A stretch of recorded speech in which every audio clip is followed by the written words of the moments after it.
All right, so you've been working on a number of chords now, and your fingers are starting to get the idea of where they need to go, when they need to be there.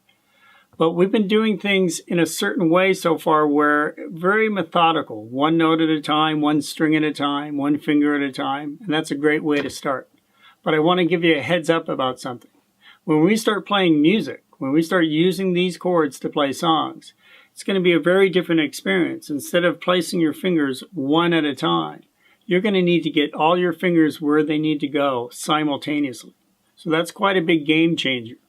So I've come up with a thing that I'm going to show you that you can work on now before we get to chord transitions that will help promote simultaneous finger placement for these chords. And it's really simple. Well, maybe at first it's a little tricky, but this will get your fingers dialed in a way where they know what to do all at the same time. Check this out. Let me grab a C chord here. And you can kind of do this whenever you're practicing any of the other chords that you've worked on. I'll demonstrate it with a few of them. But just after you grab a chord and you strum it, just take a second, take all your fingers and lift them up at the same time and put them right back down again.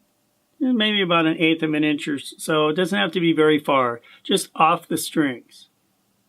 Just like that. Up and back down again. You don't even have to strum. It's more kind of like calisthenics, where you're just doing an exercise. And that way you get the feel of what it's like for all your fingers to land. Because up till now you've been playing a C chord like this. Third finger, then second, then first. So now you get to feel what that's like. Now maybe you find that when you lift your fingers up, they all kind of scatter in different directions and whatnot. That's natural at first, but that's what this exercise is designed to do, is get them to where they stay all right where they need to, and then you just put them right back down. So if you do that like 3 or 4 times every chord, that'll make a difference. Here's an E chord doing the same thing. You just take the fingers up, put them right back down. And you get that feel of what it's like when the fingertips all hit the strings at the same time. Here's a D chord.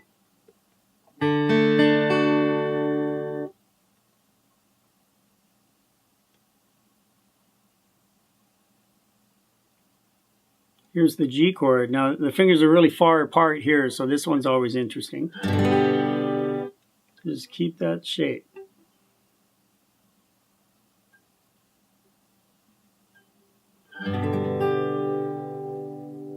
So just take that and put that into the process as you work on your chords every day. And then you can just spend about 3-4 times, just do the lift and the replace, the lift and the replace. And that way, when we get to chord transitions, you'll find that it's going to come together for you much quicker, and you'll be surprised at the results.